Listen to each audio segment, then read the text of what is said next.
உங்கள் ஆரோக்கியம் எங்கள் சந்தோஷம். 90 வருடங்களாக வாடிக்கையாளர்களின் நன்மதிப்பை பெற்ற SPS கேப்பை மாவு. அபார கருணா சிந்தும் ஞானதம் சாந்தரூபிணம் ஸ்ரீ சந்திரசேகரகுரும் பிரணமாமி முதான்வகம்.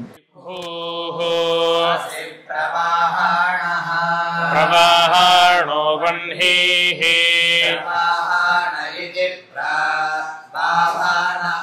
வன்ஹிர்ஹவ்யசோஹானஹ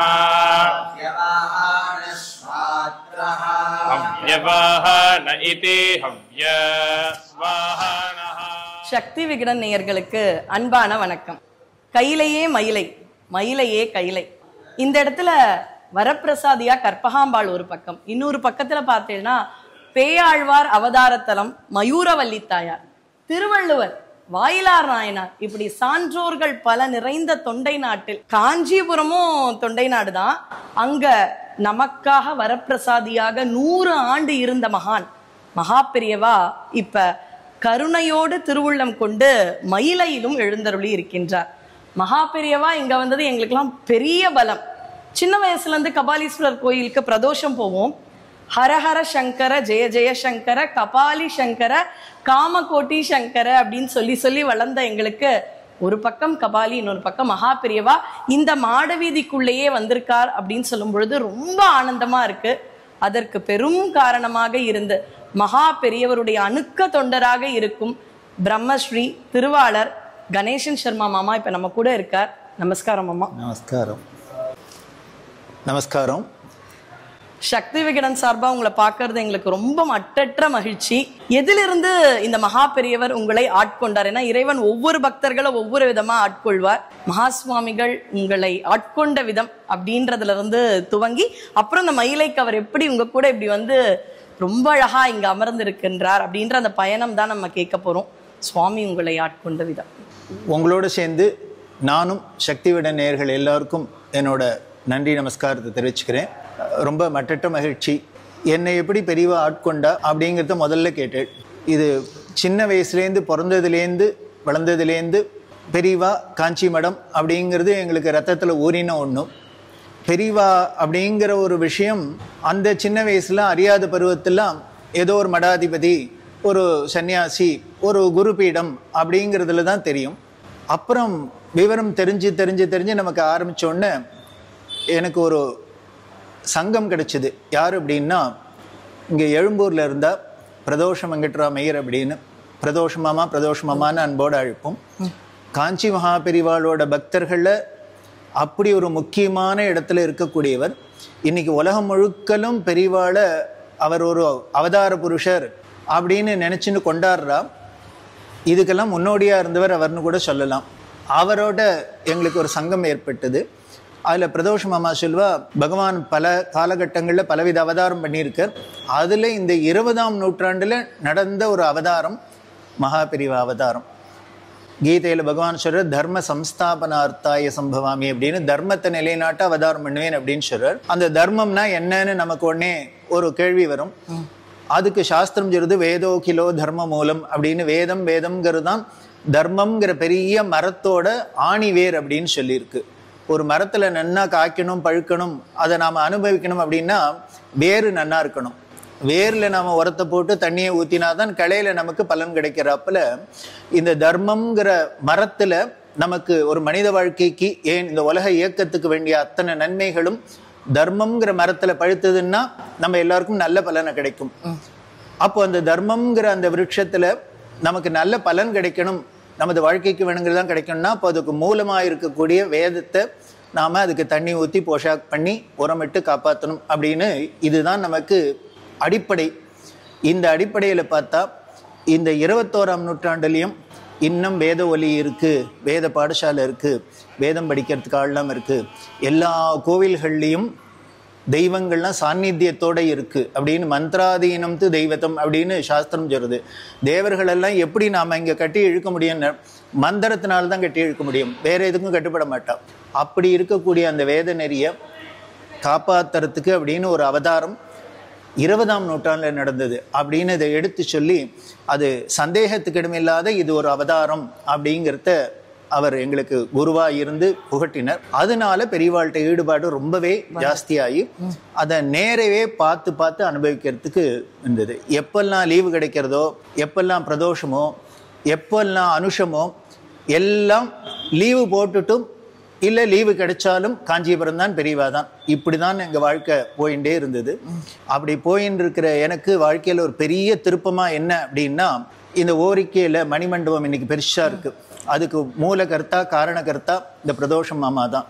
பெரியவாளோட 100ஆண்டு விழா சென்டினரிய அது ஞாபகார்த்தமாக இப்படி ஒரு பெரிய பிரம்மாண்டமாக கோவில் கட்டி உலகத்துக்கு இது பெரிய ஒரு அவதார புருஷர், இவரால் என்ன நமக்கு நன்மை அப்படின்னு தெரியணுங்கிறதுக்காக அதை பண்ணுறதுக்கு ஏற்பாடு பண்ணுறதே, அதை பிரச்சாரம் பண்ணணும் அப்படிங்கிறதுக்காக எனக்கு ஒரு பணி வாச்சுது. என்ன அப்படின்னா, ஒரு கோவில் கட்டுறோம் பணம் கொடுங்க அப்படின்னு சொன்னால் எல்லோரும் கொடுக்க தான் போகிறா. அதை விட பெரியவாளோட பெருமை, எத்தனையோ மிராக்கிள்ஸ் நடந்திருக்கு, எத்தனையோ அதிசயங்கள் நடந்திருக்கு, அவர் எவ்வளவோ உபதேசம் பண்ணியிருக்கார், எத்தனையோ பேருக்கு எவ்வளவோ அனுகிரகம் பண்ணியிருக்கார், அருள் பண்ணியிருக்கார். இதெல்லாம் எடுத்து சொல்லி அப்பேற்பட்டவருக்கு கோவில் அப்படின்னா இன்னும் அவளுக்கு மனம் ஒப்பி கொடுப்பா. அதனால அப்படி பிரச்சாரம் பண்ணி பெரியவாளோட பெருமையை சொல்லி அதுக்கு பொருள் ஈட்டணும் அப்படிங்கிற ஒரு குறிக்கோள்ல அந்த அறக்கட்டளையை சேர்ந்தவா என்ன தேர்ந்தெடுத்தா. இந்த பெரியவாளோட இந்த விஷயங்கள் எல்லாம் பெரியவா சரித்திரத்தை நீங்க தான் சொல்லணும் அப்படின்னு. இதுல வேடிக்கை என்ன அப்படின்னா, பிளைனா சொல்லணும் அப்படின்னா, ஃப்ராங்கா பேசணும்னா, என்னோட நேச்சருக்கு டெட் அகென்ஸ்ட். காரணம் என்னன்னா, எனக்கு ரொம்ப ரிசர்வ் டைப்பு. பேசணும் அப்படின்னாலே நிஜமாவே காசு கொடுக்கணும்னா எனக்கு சொல்லாமோ என்னமோ தெரியல. நீங்கள் 4 கேள்வி கேட்டீங்கன்னா ஒரு ஆன்சர் தான் சொல்லுவேன். அப்படி பேசுறதுக்கே நாம் சங்கோஜப்படக்கூடியவனை ஒரு பேச்சாளராக மாற்றினது தான் பெரியவாளோட அதிசயம். ஒரு மகான் நினச்சா, குரு நினச்சா எதை வேணா வச்சுன்னு என்ன வேணா பண்ண முடியும் அப்படிங்கிறதுக்கு இது ஒரு சாட்சி. அப்படி பெரியவாளோட சரித்திரத்தை 7 நாளைக்கு சப்தாகமாக, பொதுவா பாகவதம் சப்தாகம்னு கேள்விப்பட்டோம். ஆமா, பாகவதம் சப்தாகம் கேள்விப்பட்டிருக்கோம், இன்னி வரைக்கும் நடந்துருக்கு. ஆனால் அந்த பாகவத சப்தாகம் மாதிரி பெரியவா சரித்திரத்தை பண்ணணும்னு 7 காண்டமா பிரிச்சு 7 நாளைக்கு இதை பிரவச்சனம் பண்றதுன்னு ஆரம்பிச்சது. இது ரொம்ப பெரிய ஒரு வெற்றியை அடைஞ்சுடுத்தோம். காரணம், இது மாதிரி யாரும் பண்ணினது கிடையாது. பல பேர் அதுக்கு முன்னால உபன்யாசம் பண்ணக்கூடியவாள்லாம் பெரியவாளோட பெருமையை அங்கங்க சொல்லிட்டு போவாளே வழிய முழுக்க முழுக்க பெரியவாளை பத்தியே பேசுறது, அதுவும் 7 நாளைக்கு ஒரு தொடர் சொற்பொழிவா பண்றதுங்கிறது இல்லாத இருந்தது. அது முதல்ல பண்ணக்கூடிய ஒரு பெரிய வாய்ப்பு, பாக்கியம் எனக்கு கிடைச்சது. இப்படிதான் நான் உலகத்துக்கு ஒரு பேச்சாளரா அறிமுகமானேன். அப்படி அறிமுகமானதோட பலன் என்ன அப்படின்னா, இன்னைக்கு இங்க திருமயிலை, மயிலையே கையிலைன்னு சொல்லக்கூடிய திருமயிலையில பெரியவாளுக்கு ஒரு கோவில் கட்டுற அளவுக்கு இருக்கு அப்படின்னா, இதுதான் பெரியவாளுக்கு எனக்கும் உள்ள தொடர்பு. இதை விட என்ன சொல்லணும்னா, பெரியவாளுக்கு நமக்கும் உள்ள தொடர்பு. கரெக்டான வார்த்தை. முதல் வார்த்தை எது எனக்கு ரொம்ப யோசிக்க வைக்கிறதுனா, ஒரு நல்லவாளா வாழணும்னா அதுக்கு அந்த சத் சங்கம் தேவை. அந்த அபிராமி அந்தாதி அந்த பதிகத்துல சொல்வா, கலையாத கல்வியும், அதுல நல்ல தொண்டரோடு கூட்டுக்கண்டாய் அப்படின்ற மாதிரி ஒரு நல்ல சங்கம் தான் உங்களை இந்த அளவு மகான்கள் சங்கம் பெரியவா, அந்த தொடர்பு நமக்கு தேவை இல்லையா மாமா? என்னதான் பணம் இருந்தாலும், குழந்தைகளுக்கு ஒரு ஆம்பிஷன் இருந்தாலும், சுவாமிக்கான ஒரு கைங்கரியம்ன்றது அந்த குழந்தைகளுக்கு நம்ம சின்ன வயசுலேருந்தே கொடுக்கணும், அதுதான் ஒரு வேல்யூ அப்படின்றது இருக்கு. காஞ்சி காமாட்சினே சொல்வா மகா பெரியவாளை. எப்படி காமாட்சி கிட்ட கற்பகாம்பாள் கிட்ட வந்தேன்? அது எனக்கு காமாட்சியும் கற்பகாம்பாளும் ஒண்ணுதானே? கண்டிப்பா, ரெண்டும் ஒண்ணுதானே. கண்டிப்பா. இந்த கற்பகாம்பாள்கிட்ட பெரியவாளுக்கு எவ்வளவு ஈடுபாடு அப்படிங்கிறதுக்கு ஒரு நிகழ்ச்சி சொல்றேன். பெரிய பிரபல தமிழ் அறிஞர் இருந்தார் கீவா ஜெகநாதன் அப்படின்னு. இங்கதான் பக்கத்துல அவளுக்கு வீடு. கலைமகள் ஆசிரியரா? ஆமா. அவரோட மருமகள், மூத்த மருமகள், அவரோட மூத்த பிள்ளையோட மனைவி. அவள்லாம் ரொம்ப மடத்துக்கு எவ்வளவு ஈடுபாடு, பெரியவாளை போய் பார்க்கறான்னு தெரியும். அப்படி ஒரு நாளைக்கு பெரியவாளை தரிசனம் பண்ண பொறுத்தே பெரியவா அந்த அம்மாட்ட கேட்குறான், அம்மா நீ மயிலாப்பூர்ல இருக்கியே, தினம் கபாலி கோயிலுக்கு போவியோ, கற்பாம்பாளை பார்ப்பியோ அப்படின்னு. போவேன் அப்படின்னு அந்த அம்மா சொல்றா. போனா கற்பாம்பாள்கிட்ட என்ன வேண்டிப்ப அப்படின்னு பெரியவா கேட்டா. இப்படி கேட்டா நம்ம என்ன சொல்லுவோம்? உடனே அந்த அம்மா சொன்னா, நான் என்ன வேண்டிப்பேன், எல்லாரையும் நன்னா வேண்டியம்மான்னு வேண்டிப்பேன் அப்படின்னா. அதுவே ரொம்ப அழகா இருக்கு. எனக்கு இதுதான் இல்லாம ஒரு பொது நோக்கோட. ஆமா, இப்படித்தானே நமக்கு தோன்றது. ஆனா பெரியவா அதுக்கு என்ன தெரியுமா பதில் சொன்னா, ஓ நீ சொல்லிதான் கற்பகாம்பாளுக்கு எல்லாரையும் நன்னா வைக்கணும்னு தெரியுமோ அப்படின்னு. பெரிய கேள்வி. ஏன்னா ஒரு தாயாருக்கு தெரியாதோ தான் குழந்தைகளுக்கு என்ன வேணும் வேண்டாம் பண்ணணும்னு. அதனால இன்னொருத்தர் போய் உன் குழந்தைக்கு பால் கொடு, உன் குழந்தைக்கு சாதம் விட்டுன்னு இன்னொருத்தரா சொல்லணும். அதனால அண்டச்சராச்சரத்தையும் படிச்சா அவளுக்கு தெரியாதோ தன் குழந்தையில நன்னா வைக்கணும்னு நீ சொல்லிதான் அவளுக்கு தெரியணுமோ அப்படின்னா இந்த பதில யாருமே எதிர்பார்த்திருக்க மாட்டா. அந்த அம்மா என்ன பண்றதுன்னு புரியல. உடனே பெரியவா சொல்றா, நான் சொல்லித்தராப்புல வேண்டிக்கிறியா அப்படின்னா. என்ன அப்படின்னா, ஜென்ம ஜென்மாந்திர புண்ணியம் இருந்தது, பலன் இருந்ததுன்னா அந்த திருமயிலையில கற்பகாம்பா காலடியில வாசம் பண்ற பாக்கியம் கிடைக்கும். அதனால எத்தனை ஜென்மம் எடுத்தாலும் உன் காலடியிலேயே இருக்கணும், இந்த மயிலாப்பூர்லயே கிடைக்கணும், வாசம் பண்ணணும்னு வேண்டிக்கோ அப்படின்னா இந்த திருமயிலையோட பெருமையும் இந்த கற்பகாம்பாளோட நிழல்ல இருக்கிற ஒரு பெருமையும் அந்த சந்நிதியில் இருக்கிறதுலையும் எவ்வளவு உயர்வா பெரியவா மனசுல நினைச்சிருக்கா அப்படிங்கிறது இது சாட்சி. அப்படி பெரியவா ரொம்ப மனசுல மனப்பூர்வமா விரும்பின இடங்கள்ல ஒண்ணும் இந்த திருமயிலை.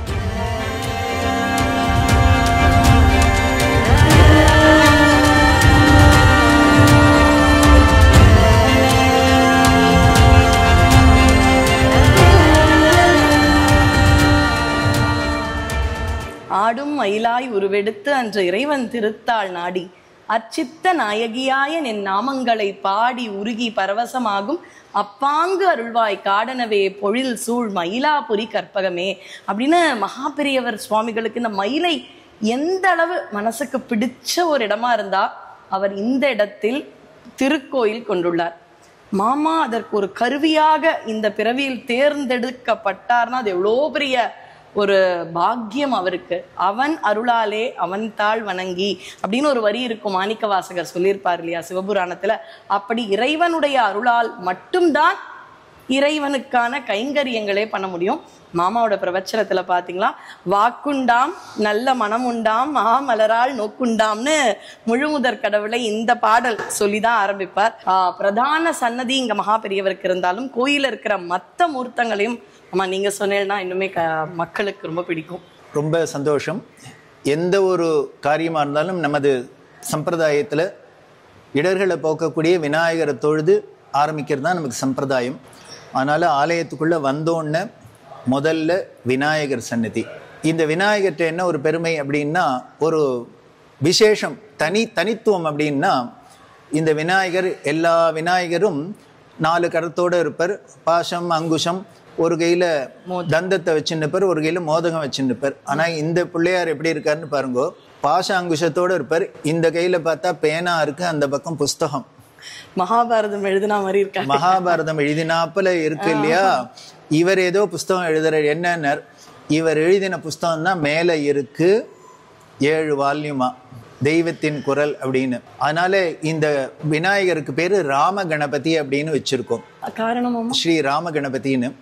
ஏன்னா அத தெய்வத்தின் குரலை தொகுத்தவர் நமக்கு வழங்கினவர் ரா கணபதி. சோ அவரையும் நினைவுறுத்துறாப்புல இருக்கணும். அதனால ராம கணபதி அப்படின்னு இவருக்கு நாமகரணம் சூட்டி இருக்கு. அதனால இவர் கையில புஸ்தகமும் பேனாவுமா இருக்கு.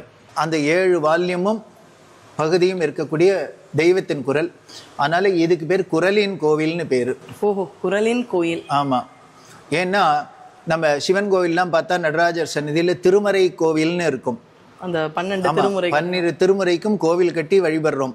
நாம ஏதோ இன்னைக்கோ வருஷத்துக்கு ஒரு நாளைக்கு தான் புஸ்தகத்தை வச்சு சரஸ்வதி பூஜை பண்றோம்னு இல்லை, இங்க தினமுமே புஸ்தகத்துக்கு பூஜை உண்டு. அப்படி ஒரு ஏற்பாடு இங்க. இது ஒரு சிறப்பு தனித்துவம் இங்க. அதுக்கப்புறம் பார்த்தீங்கன்னா பெரியவர் இருந்தது காஞ்சி காமகோடி பீடத்துல.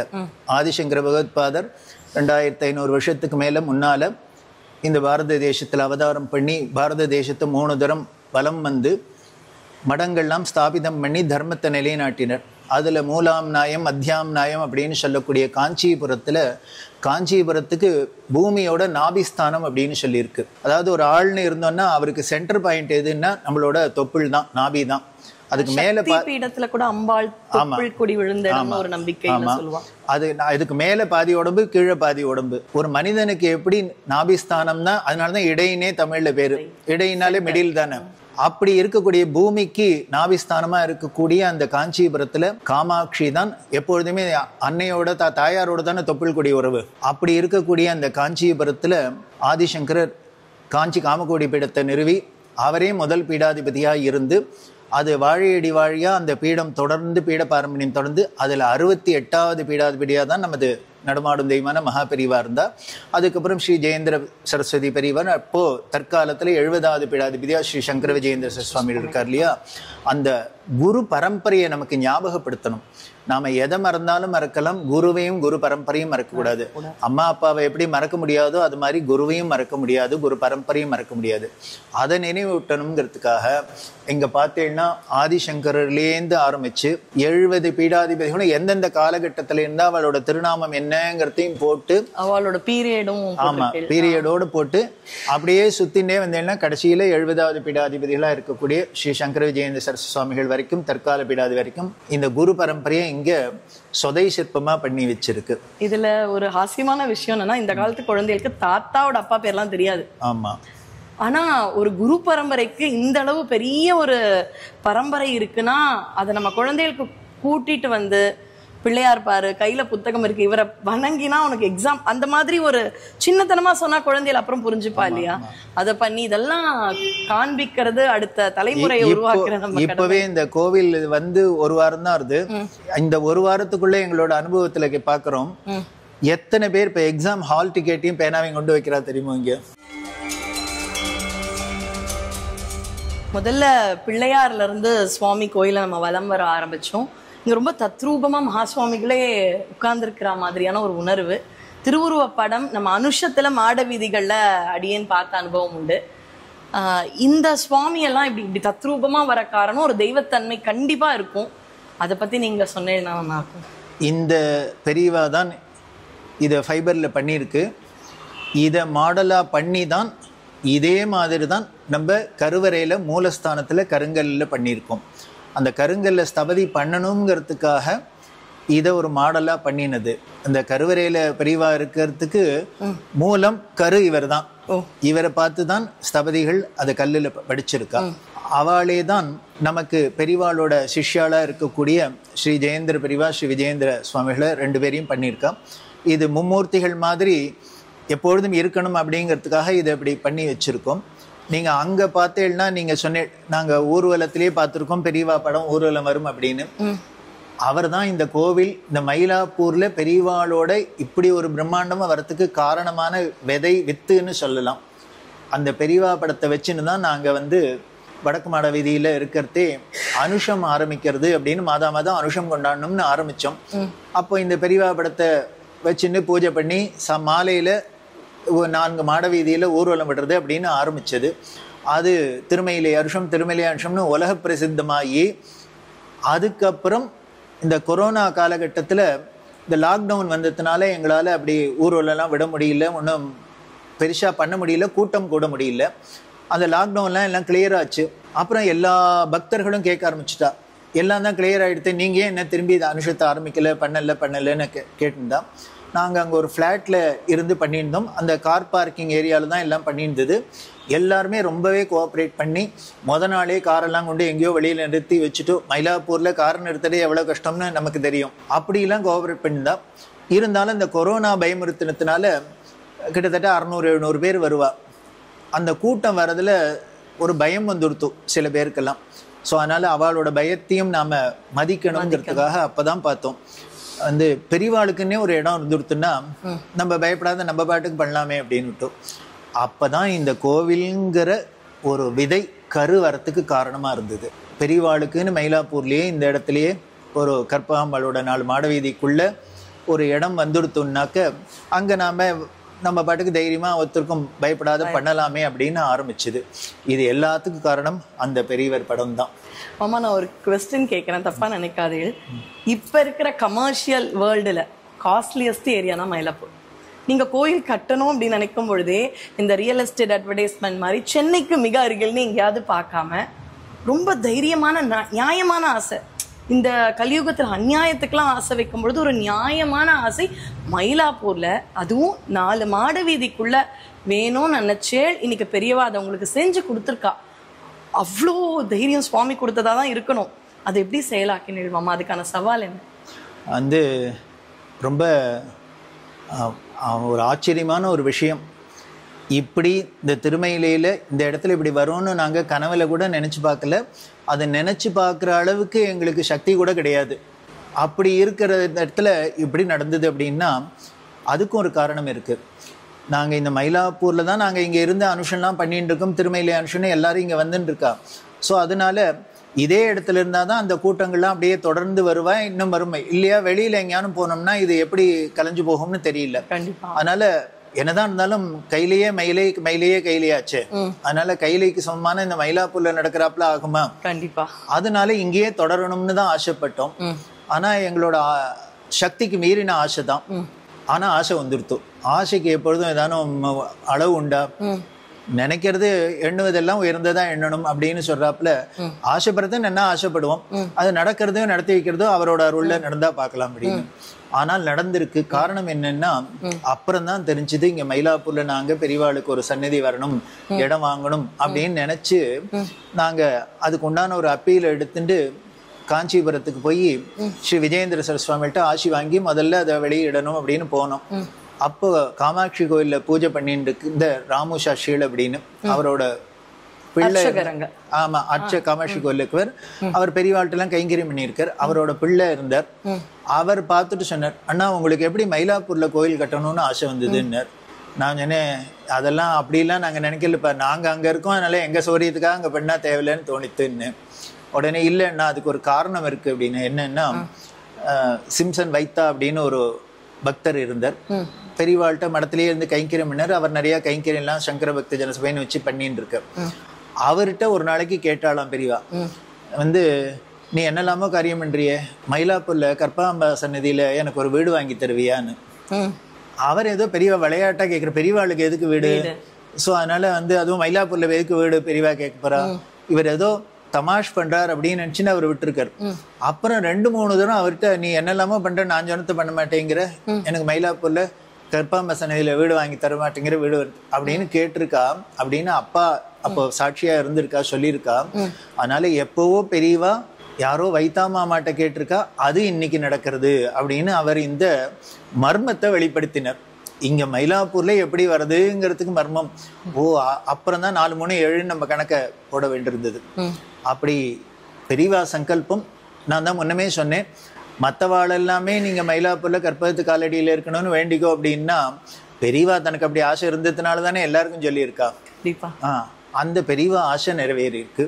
அதுக்கப்புறம் இன்னொரு ஆச்சரியம், இந்த வீட்டுக்கு இது ஒரு வக்கீல் வீடு, அந்த வீட்டை தான் வாங்கணும் அப்படின்னு பார்த்து வாங்கிட்டு இந்த மயிலாப்பூர்ல இந்த கமர்ஷியல் ஏரியால எப்படி ஒரு இடம் கிடைக்கிறது எவ்வளவு பெரிய காரியம் அப்படின்னு இந்த இடம் குறிப்பா பண்ணதுக்கு சுவாமி அதுவும் ஒரு மிராக்கிள் தான், அதிசயம்தான். இந்த இடம் கிடைச்சது. அதை நாங்க எல்லாம் வேலைக்கு பேசி எல்லாம் ரெடி பண்ணிட்டு இருக்கோம். அப்புறம் தான் இந்த வீட்டுல இருந்தவர் சொல்றார், இந்த இடத்துக்கு பெரியவா வந்திருக்கா இந்த வீட்டுக்கு. எப்படி அப்படின்னா அந்த 1957 59 வரைக்கும் இங்க இருந்தான்னு சொன்னீங்க. அப்போ நம்ம சுப்ரீம் கோர்ட்ல சீஃப் ஜஸ்டிஸா இருந்தார் பதஞ்சலி சாஸ்திரி அப்படின்னு. அந்த காலத்துல ரொம்ப பிரபலம், பெரிய ஸ்காலர். அவர் மடத்தோட ரொம்ப நெருங்கின தொடர்பு உண்டு. அதுவும் பெரியவாளுக்கு அவர்கிட்ட ரொம்ப மதிப்பு உண்டு. அவர் இங்க குடியிருந்திருக்கார். இந்த பக்கத்துல பாத்தீங்கன்னா ஒரு வீடு போட்டு அடுத்த வீடு 1932ஆம் வருஷம் முதல்ல சென்னைக்கு பெரியவா வரத்தே அங்க வேதாத்தியன சபான வச்சு மயிலாப்பூர் பாடசாலை அப்படின்னு ஆரம்பிச்சிருக்கா. 90 வருஷத்துக்கு மேல நடந்துட்டு இருக்கு இந்த பாடசாலை. இன்னைக்கும் குழந்தைகள் படிக்கிறாளா? 11 குழந்தைகள் படிச்சுன்னு இன்னைக்கும் நடந்திருக்கு. இந்த மயிலாப்பூர் பாடசாலையில படிச்சு பெரிய வித்வானானவர்கள்லாம் இன்னைக்கு உலகம் முழுக்களும் பிரபலமா எத்தனையோ பேர்லாம் இருக்கா. அப்படி ஒரு ரொம்ப சிறப்பு வாய்ந்த ஒரு பாரம்பரியமிக்க பாடசாலை இந்த மயிலாப்பூர் பாடசாலை, பிச்சுப்பிள்ளை திரு பாடசாலைங்கிறது. அதனால இந்த காஞ்சி காமகோடி பிடாதவர்கள் எப்போ சென்னைக்கு வந்தாலும் இந்த பாடசாலைக்கு வராத இருக்கவே மாட்டா, வந்துருவா.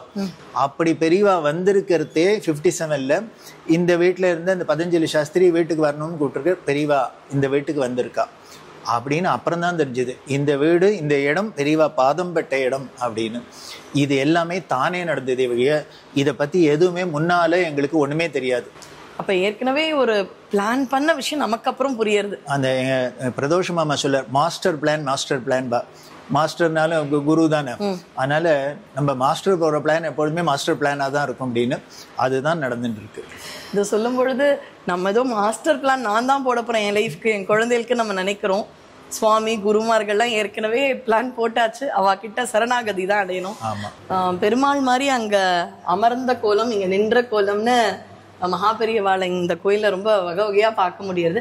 எனக்கு சுவாமியை தெரியறது மாமா, அவாலாம் எனக்கு தெரியல, யாருன்னு நீங்களே சொன்னா நல்லா இருக்கும்.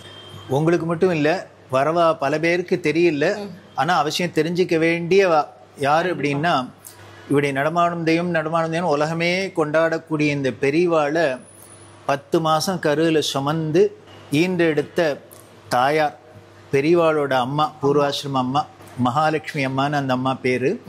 அந்த அம்மா தான் இந்த மகானை தன் வயிற்றுக்குள்ளே சுமந்து உலகத்துக்கு கொடுத்த ஒரு தாயார்.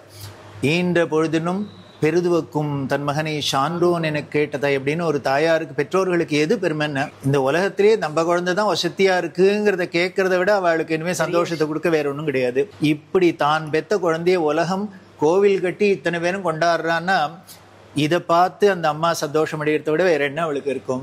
அதனால அப்படி இருக்கக்கூடிய பெரியவாளோட அம்மா மகாலட்சுமி அம்மா, அவள் அப்பா சுப்பிரமணிய சாஸ்திரிகள்னு, அந்த பெற்றோர்களால் தானே அவ மட்டும் இந்த குழந்தைய பெற்று நமக்கு தானமாக கொடுக்கலன்னா ஒரு சன்னியாசத்துக்கு யாரானு கொடுப்பாளா? யாருக்கானும் மனசு வருமா? ஆதிசங்கரர் அம்மா சொன்னதான் ஞாபகம், தரமாட்டேன்னு சொல்லுவாளே. ஆமா, எந்த அம்மா தான் தருவா? சன்னியாசத்துக்கு போனோம், அடுத்த வேளைக்கு தானம் பண்ணணும்னா இந்த என் குழந்தைய எடுத்துக்கோன்னு யாரான்னு சொல்லுவாளா? ஆனால் அப்படி ஒரு தியாகம் பண்ணினா, அவ பண்ண தியாகத்தினால்தான் நமக்கு பெரியவாங்கிற ஒரு நடுமாடும் தெய்வம் கிடைச்சு நம்ம அத்தனை பேரோட குறையும் தீர்க்கிறாப்புல ஒரு அவதாரம் நிகழ்ந்திருக்குன்னா, அந்த அவதார புருஷரை தாங்கின அந்த பெற்றோர்களுக்கு உலகம் தெரிஞ்சுக்கணுங்கிறதுக்காக தான் அந்த மகாலட்சுமி அம்மாவையும் சுப்பிரமணிய சாஸ்திரிகளும். இது எப்படி தோணித்துனா, எங்கள் பிரதோஷ மாமா சொல்வா, இப்பேற்பட்ட தாயாரை உலகத்துக்கு தெரியணும்னு. அதாவது ராமர் தெரிஞ்சா யாரானும் தேவகி, இனிமே இவ கிருஷ்ணர்னாக்க தேவகியை தெரியாத இருக்குமா, யசோதையை தெரியாத இருக்குமா, ராமர்னா கௌசல்யை தெரியாத இருக்குமா, இனிமே ஆதிசங்கர்னா அரியாம்பாளை தெரியாத இருக்குமா?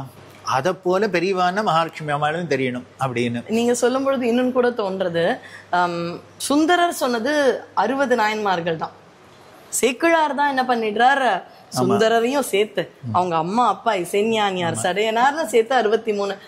ரொம்ப மறக்காம இப்பேற்பட்ட ஒரு குழந்தைய நமக்காக கொடுத்த தாய் தந்தையரை இது பண்றது ரொம்ப மாதா பிதா குருன்ற மாதிரி இந்த இடத்துல இருக்கு தெய்வ சாநித்தியத்தோட. அவர் யார் மாமா அந்த இடத்துல இருக்கு? அவர் யாருன்னா சிவன் சார்னு அவருக்கு பேரு, உலகம் அழியும் சிவன் சார்னு, சதாசிவ சாஸ்திரின்னு. அவர் யாருன்னா வேற யாரும் இல்லை, பெரியவாளோட இளவல் தம்பி. இவர் ஆமா, பூர்வாசிரம தம்பி. பெரியவாளுக்கு 3 தம்பி, அதுல 2வது தம்பி இவர். இவரை பெரிய மகான் அப்படின்னு பெரியவாளே சொல்லியிருக்கா.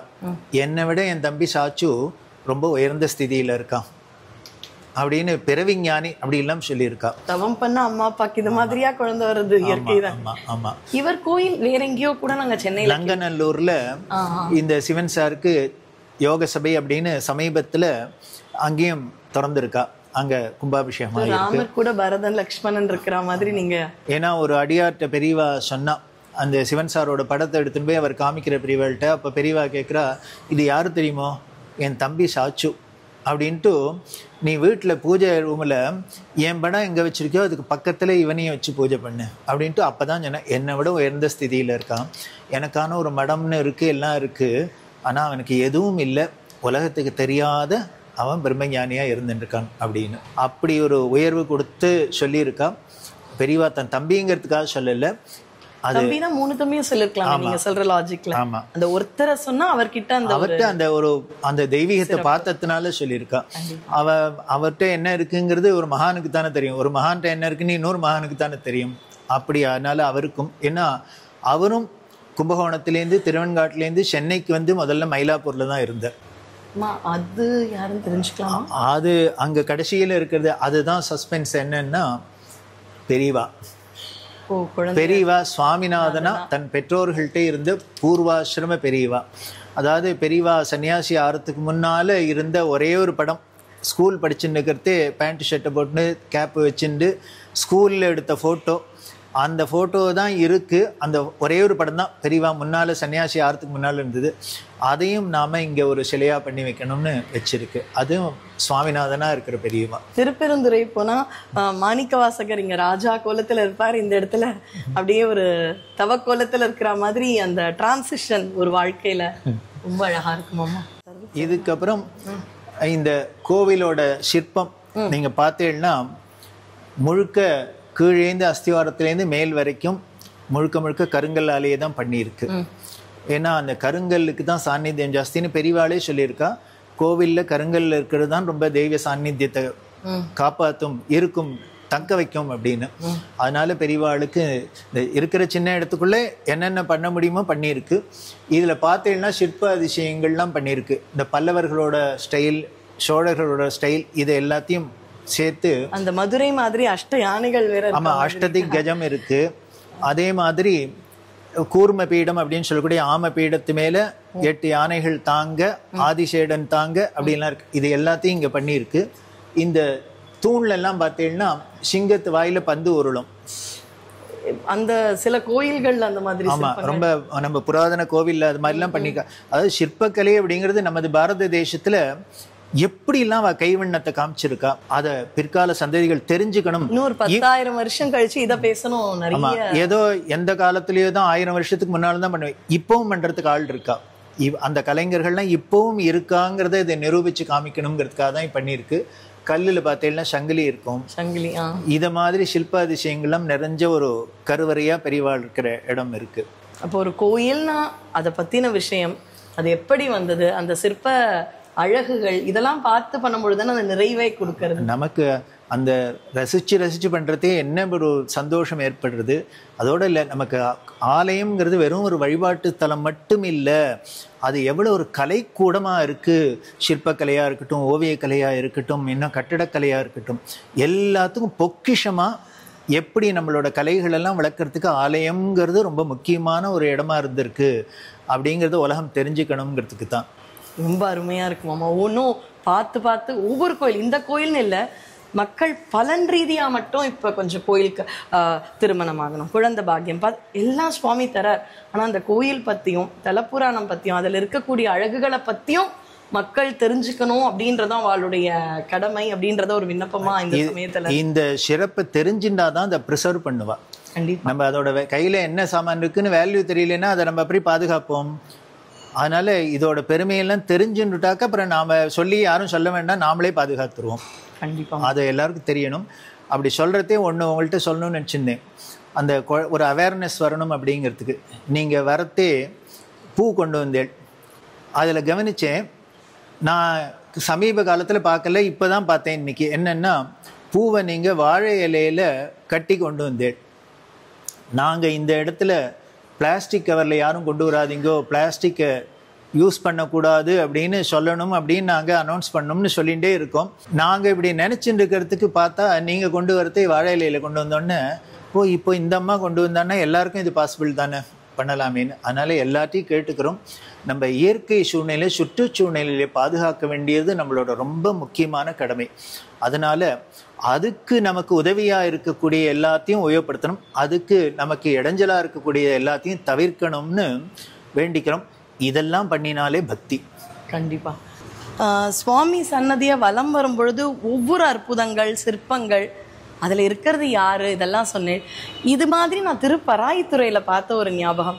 இப்போ பார்த்தேன்னா மக்கள் ரொம்ப, அதாவது நவக்கோள்களும் சுவாமியால் இது பண்ணவாதான், ஆனால் நவக்கோள்களுக்கு கொடுக்குற அந்த ஒரு பக்தியும் பயமும் சுவாமிகிட்டே கொஞ்சம் குறைஞ்சிடுத்தோ அப்படின்னு நினைக்கிறேன். ஆனால் சுவாமி முன்னாடி எல்லாரும் இதுக்கான கான்செப்ட் நீங்கள் சொன்னீங்கன்னா நல்லாயிருக்கும். அதே மாதிரி கலைநயமாக கதவுல நிறைய புது புது திருவுருவ சிலைகளாக பார்த்தேன். அதில் எனக்கு தெரிஞ்சதுன்னு பார்த்தீங்கன்னா கற்பகத்தரு, காமதேனு. அதுக்கு மேலே என்ன லாஜிக் அப்படின்றது, ஏன்னா ஒன்றுத்துலேயும் ஒரு விஷயம் இருக்குன்றத புரியாமல் பார்த்தேன். நீங்கள் சொல்லும் பொழுது தான் எல்லாத்துக்கும் யோசிச்சு ஒரு விஷயம் இருக்குது. அப்போ இதுவும் அந்த கதவுல இருக்கிற அந்த திருவுருவ சிலைகளும் எதை உணர்த்துறது மாமா? எனக்கு அது கொஞ்சம் நீங்கள் சொன்னீங்கன்னா நல்லா. இங்கே மேலே இருக்கிறது பார்த்தீங்கன்னா 12 ராசி சொல்கிறோம். நமக்கு 27 நட்சத்திரம் இருக்குது. அந்த 27 நட்சத்திரங்கள்லாம் 12 ராசிக்குள்ளே அடங்கி இருக்குது. அந்த நவக்கோள்கள் இந்த ராசி மண்டலத்துக்குள்ளே தான் நமது இயக்கங்கள்லாம் இருக்குது. அந்த 12 ராசியும் மேலே வடிக்கப்பட்டிருக்கு. இது புராதனமான நம்ம கோவிலில் பார்த்தா எல்லா கோவில்லையுமே சுவாமி சன்னதிக்கு முன்னால் கருவறையை தாண்டி வெளியில் இருக்கிறதே, அதாவது ஜனங்கள் நின்றுண்டு வழிபடுற இடத்துல பார்த்தீங்கன்னா தலைக்கு மேலே இந்த 12 ராசி மண்டலம் இருக்கும். அந்த 12 ராசி மண்டலத்துக்குள்ளே இருக்கிறவா தான் யாரா இருந்தாலும் பிறந்தவா. இங்க வரப்போறவா அத்தனை பேரும் அந்த 12 ராசிக்குள்ள இருக்கிறவா தான். அதனால இதுக்கு அடியில இருந்து நாம இங்க வழிபடுறதையே நம்ம இனிமே நம்மளோட நட்சத்திரத்தை சொல்லணும், ராசியை சொல்லி அர்ச்சனை பண்ணணும், இந்த மாதிரி எந்த ஒரு தேவைக்குமே அவசியம் இல்லை. நம்ம அப்புறம் சொல்லிக்கிறது நம்மளோட திருப்திக்காக தான் சொல்லிக்கிறோம். அதனால அதுக்கு அடியில் நின்றுட்டு நம்ம யார் வந்து வழிபட்டாலும் அந்த ராசியில் பிறந்தவ யாரோ அவருக்கு தெரியும். ஸோ அது பார்த்துக்கும். ஸோ அது ரெண்டும் கனெக்ட் பண்ணி நமக்கு என்ன பண்ணுமோ பண்ணும். அதனால் அந்த ராசி மண்டலத்துக்கு அடியில் நின்றுட்டு வழிபடுறதுங்கிறது நமக்கு பாரம்பரியமாக நமது கட்டடக்கலையில் ஆலய நிர்மாணத்தில் சொல்லப்பட்டிருக்கு. அதனால ராசி மண்டலம் மேலே இருக்குது. ராசி மண்டலம் மேலேயும் தான் இயங்குறது, அதனால மேலே இருக்குது. அந்த கதவு கேட்டேல் கருவறை கதவில் பார்த்தா அதில் விசேஷம் என்ன அப்படின்னா அஷ்டமங்கலம் அப்படின்னு அதை சொல்லுவா. 8 விதமான மங்கள பொருள்கள். பார்க்கடல் அமுதத்துக்காக கடைஞ்சா அந்த கடையறத்தே 8 விதமான பொருட்கள் முதல்ல வந்தது. ஆலகால விஷம் வந்தது. அது சிவபெருமான் உண்டு நீலகண்டனா அனர் உலகத்தை காப்பாத்தினாங்கிறது எல்லாருக்கும் தெரியும்.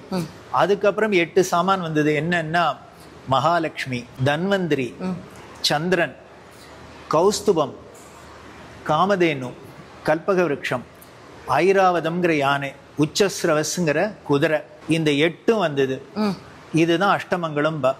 இதை பார்த்தாலே மங்களம், இதை கண்ணில் பட்டாலே மங்களம் அப்படின்னு சொல்லியிருக்கு. அதில் வந்து மகாலட்சுமி அப்படின்னா லக்ஷ்மி கடாட்சம் அப்படிங்கிறது அந்த பார்வை தான் நமக்கு அத்தனையும் கொடுக்கறது, அவளோட கடைக்கண் பார்வையே. அந்த வந்த மகாலட்சுமியை விஷ்ணு எடுத்துட்டார், கௌஸ்துபத்தை விஷ்ணு எடுத்துட்டார். அதே மாதிரி சந்திரன் இருக்கார், தன்வந்திரியும் இருக்கார், அவர் தான் நமக்கு வியாதியை போக்குறவராக இருக்கார். இந்த காமதேனு, கல்பக விருட்சம், அந்த வெள்ளை யானையாக இருக்கக்கூடிய ஐராவதம், உச்சஸ்ரவஸ் 4 இந்திரன்ட்ட இருக்கு. அப்படி இருக்கக்கூடிய அந்த அஷ்டமங்கலத்தையும் கதவில் இருக்கும். அதனால பெரியவா சந்நிதிக்கு வந்துட்டோம் அப்படின்னா எல்லா மங்களங்களும் நம்மள தானே வந்து அடையும்.